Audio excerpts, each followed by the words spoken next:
Hi hello friends, the art of cooking ಚಾನಲ್ಗೆ ಸ್ವಾಗತ. ಇಂದು ನಾವು ಡಿಫ್ರೆಂಟಾಗಿರುವಂತಹ ಸುಲಭವಾಗಿ ಇನ್ಸ್ಟೆಂಟಾಗಿ ಮಾಡ್ಕೊಳ್ಬೋದಾದಂತಹ ಈರುಳ್ಳಿ ರಸಮನ್ನು ನೋಡೋಣ. ಈರುಳ್ಳಿ ರಸಮ್ಗೆ ಬೇಕಾದಂಥ ಪದಾರ್ಥಗಳು ಹೆಸರೇ ಹೇಳೋಂಗೆ ಈರುಳ್ಳಿ ರಸಮ್ ಆಗಿರೋದ್ರಿಂದ 2 ರಿಂದ 3 ಈರುಳ್ಳಿ ನಿಮಗೆ ಎಷ್ಟು ಜನಕ್ಕೆ ಮಾಡ್ಕೋಬೇಕು ಅದನ್ನು ನೋಡ್ಕೊಂಬಿಟ್ಟು ಉಪಯೋಗಿಸ್ಕೊಳ್ಳಿ.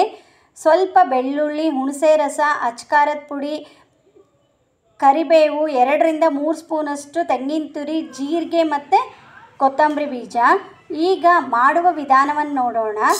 ಮೊದಲಿಗೆ ಒಂದು ಬಾಣಲಿಗೆ 1 ಸ್ಪೂನ್ ಕೊತ್ತಂಬರಿ ಬೀಜ, ಜೀರಿಗೆ ಇವೆರಡನ್ನು ಹಾಕಿ 1 ಸ್ಪೂನಷ್ಟು ಎಣ್ಣೆಯನ್ನು ಹಾಕ್ಕೊಂಡು ಹೆಚ್ಚಿಟ್ಕೊಂಡಿರುವಂಥ ಈರುಳ್ಳಿ, ಬೆಳ್ಳುಳ್ಳಿಯನ್ನು ಹಾಕ್ಕೊಂಡು ಚೆನ್ನಾಗಿ ಅದರದ್ದು ಘಾಟ್ ಹೋಗೋವರೆಗೂ ಹುರ್ಕೊಳ್ಳಿ.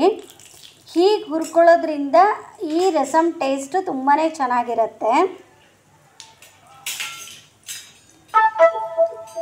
ಈ ರಸಮ್ ಮಾಡೋಕ್ಕೆ ಬೇಳೆ ಆಗಲಿ ಟೊಮೆಟೊ ಆಗಲಿ ಏನೂ ಬೇಡ, ಆದರೂ ಸಹ ಈ ರಸಮ್ ಟೇಸ್ಟು ತುಂಬಾ ಚೆನ್ನಾಗಿರುತ್ತೆ. ಈ ರಸಮ್ ಮಾಡೋದು ತುಂಬಾ ಸುಲಭ ಹಾಗೂ ನಮಗೆ ಟೈಮ್ ಇಲ್ಲ ಅಂದಾಗ ಇಷ್ಟಪಟ್ಟು ಈಸಿಯಾಗಿ ಬೇಗನೆ ಮಾಡ್ಕೋಬೋದು. ಶೀತ, ಕೆಮ್ಮು ಈ ಥರ ಇದ್ದಾಗ ಬಾಯಿ ರುಚಿ ಇರಲ್ಲ. ಆ ಟೈಮಲ್ಲಿ ಈ ರೀತಿಯಾದ ರಸಮನ್ನು ಮಾಡಿಕೊಂಡು ಬಿಸಿ ಬಿಸಿ ಅನ್ನದ ಜೊತೆಗೆ ಈ ರಸಮ್ ಹಾಕ್ಕೊಂಡು ಊಟ ಮಾಡೋದ್ರಿಂದ ಬಾಯಿ ರುಚಿ ಸಹ ಬರುತ್ತೆ ಹಾಗೂ ಆರೋಗ್ಯಕ್ಕೆ ಸಹ ತುಂಬಾ ಒಳ್ಳೆಯದು. ನಮಗೆ ಟೈಮ್ ಇಲ್ಲಪ್ಪ, ಈಸಿಯಾಗಿ ಮಾಡ್ಕೋಬೇಕು ಅಂತ ಅಂದಾಗ ಈ ರಸಮನ್ನು ಮಾಡ್ಕೊಳ್ಳೋದು ತುಂಬಾ ಬೆಸ್ಟು.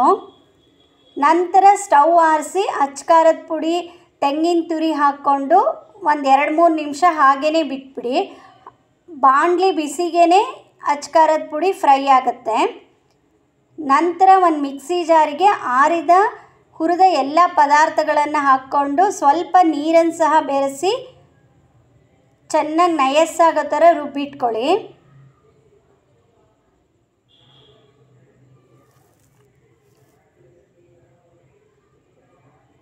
ನಂತರ ಒಂದು ಪಾತ್ರೆಗೆ 2 ರಿಂದ 3 ಸ್ಪೂನಷ್ಟು ಎಣ್ಣೆ ಹಾಕ್ಕೊಳ್ಳಿ ಅಥವಾ ತುಪ್ಪ ಸಹ ಹಾಕ್ಕೋಬೋದು. ಸ್ವಲ್ಪ ಸಾಸಿವೆ, ಅರಿಶಿನ, ಕರಿಬೇವು ಇದನ್ನು ಹಾಕ್ಕೊಂಡು ಒಗ್ಗರಣೆ ಮಾಡ್ಕೊಳ್ಳಿ. ಈ ಒಗ್ಗರಣೆಗೆ ನಾವು ರುಬ್ಬಿಟ್ಕೊಂಡಿರುವಂಥ ಮಿಶ್ರಣವನ್ನು ಹಾಕ್ಕೊಂಡು ಸ್ವಲ್ಪ ಹುಣಸೆ ರಸ, ಉಪ್ಪು, ಬೆಲ್ಲ ಹಾಕ್ಕೊಂಡು ಚೆನ್ನಾಗಿ ಕುದಿಸ್ಕೊಳ್ಳಿ. ನಾವು ಆಲ್ರೆಡಿ ಮಸಾಲೆಯನ್ನು ಚೆನ್ನಾಗಿ ಹುರಿದಿರೋದ್ರಿಂದ 1 ಇಲ್ಲ 2 ಕುದಿ ಬಂದರೆ ಸಾಕಾಗತ್ತೆ, ಹೆಚ್ಚು ಕುದಿಸ್ಕೊಳ್ಳೋ ಅವಶ್ಯಕತೆ ಇರಲ್ಲ. ಯಾವುದೇ ರಸಮ್ಗಾದ್ರೂ ಸ್ವಲ್ಪ ಬೆಲ್ಲ ಹಾಕೋದ್ರಿಂದ ಆ ರಸಮ್ ಟೇಸ್ಟು ತುಂಬಾ ಚೆನ್ನಾಗಿರುತ್ತೆ. ನಿಮಗೆ ಬೆಲ್ಲ ಇಷ್ಟ ಆಗಲ್ಲ ಅಂದರೆ ಬೆಲ್ಲವನ್ನು ಬೇಕಾದ್ರೆ ಸ್ಕಿಪ್ ಮಾಡ್ಬೋದು. ಹಾಗೆ ಬೆಳ್ಳುಳ್ಳಿ ಬೇಡ ಅನ್ನೋರು ಬೆಳ್ಳುಳ್ಳಿ ಬದಲಾಗಿ ಇಂಗನ್ನು ಸಹ ಉಪಯೋಗಿಸ್ಕೊಳ್ಳಿ. ಈ ರಸಮನ್ನು ಬ್ಯಾಚುಲರ್ ಸಹ ಈಸಿಯಾಗಿ ಮಾಡ್ಕೋಬೋದು.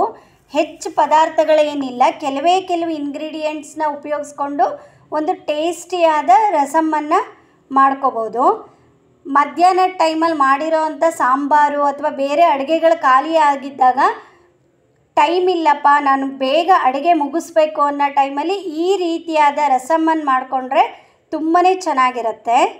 Thank you for watching my YouTube channel.